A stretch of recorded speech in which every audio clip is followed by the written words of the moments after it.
ډېر کسان اوس په دغه تراوو په وخت کې په لهو لعب باندې اخته وي. بعض کسان پراته په موبایل باندې گیمونه کوي چې پوښتنه ځینې وکړي چې تراویح ولې نه کوي. وایي تراویح کله په اسلام کې وې ته ورسه د منیر شاکر سره په دې باندې بحث وکړه. دا خو یو لویه فتنه پیدا شوه. الله دې د امت باندې رحم وکړي. په امت کې یو انتشار خپور کړی دی، شک او شبهات یې پیل کړي دي. د منیر شاکر چې کوم اوس نوي کلیپان چلیږي، څوک وایي تراویح نشته، بعض وایي بل وار بیا وایي چې د روژې عظمت نشته. دا فالتو خبره ده والعیاذ بالله. الله چې د سړي د اخیره خاتمه نه خرابېدو اراده وکړي نو بیا داسې ناوله دې پکوي. ګورې زموږ اسلام الحمدلله یو ټوس دین دی. زموږ اسلام یو صاف او شفاف دین دی. هر خبره په سند رسېدلې ده. د 1400 کاله څخه تر اوسه پورې الحمدلله اسلام هر شی په خپل سند باندې محفوظه ساتلی دی. په دې کې د هر چا خبرې نه چلېږي، نه زما ده، نه د بل ده، نه د بل ده چلېږي. او دا دین اسلام الحمدلله موږ په رضا قبول کړی دی، په زور چا پر موږ نه دی قبول کړی. لیکن باوجود د دې چې زموږ اسلام الحمدلله په سند رسېدلی دی، محفوظه دین دی، خو په هر وخت کې د اسلام پر خلاف باندې د شک او شبهات د پیدا کولو لپاره، د اسلام د تعلیمات څخه خلک راګرځولو لپاره، یا په اسلام باندې خلک د منع کولو لپاره د اسلام څخه چې انسانان راوګرځېږي، د دې لپاره هر وخت کې فتنه پیدا شوې. د موجوده دور فتنه د منیر شاکر دی.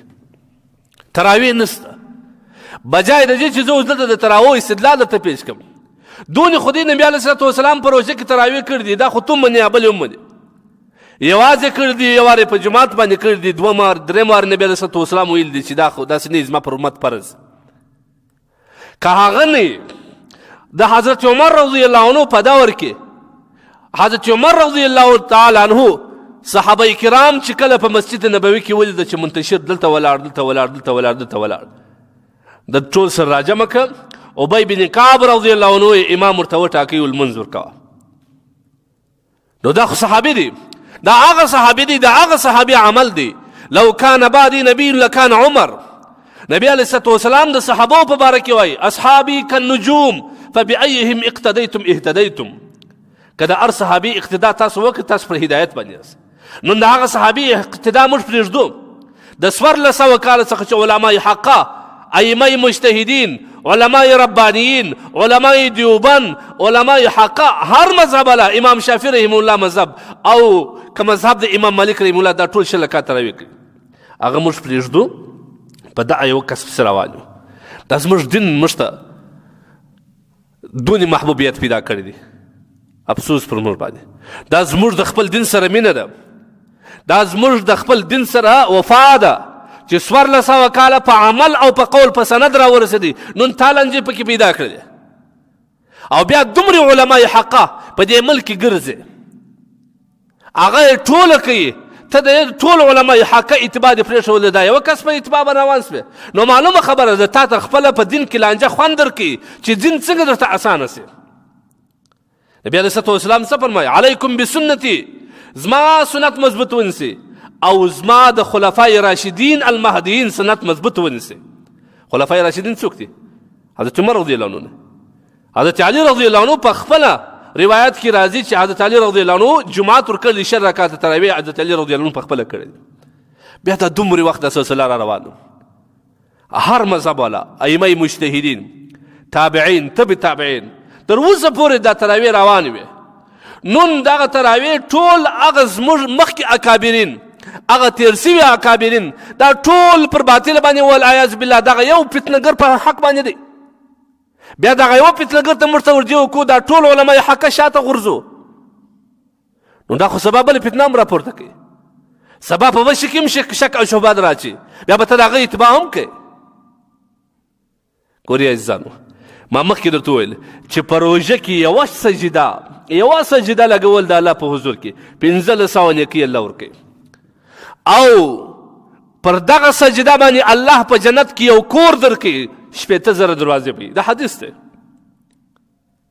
لیکن منیر شاکر تا د دغه نیکۍ څخه محرومه کوي، تا د دغه کور د جنتو د بلډینګانو او د محلات څخه تا محرومه کوي. علما یې حقه تا دې خواته رابولي.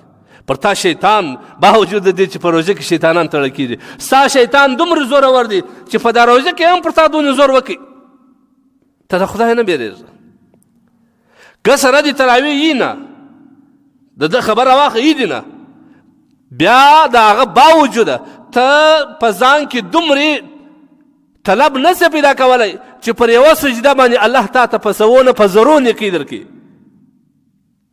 او پته کې دا استعداد نشته ستاسو الله تبارک وتعالی دا کار نه دی اخیستی ګورې عزیزانو دا خبره واوره نبی علیه الصلاة والسلام کان یرغب فی قیام رمضان نبی علیه الصلاة والسلام رغبت ورکوي دا خپل امت ته د روژې د میاشتې په قیام کې چې نبی علیه الصلاة والسلام رغبت ورکوي او دغه فتنهګر تاسو اوس راګرځي تاسو پر هغه لار باندې راواجاست په کار دا دی ګوري عزیزانو خپل آخرت مه خرابوئ هغه شي ته ګوري چې ستا ګټه پکښې ستا ګټه په چیز کې ده په دغه کې ده چې ته یو 2 رکاته زیات وکړې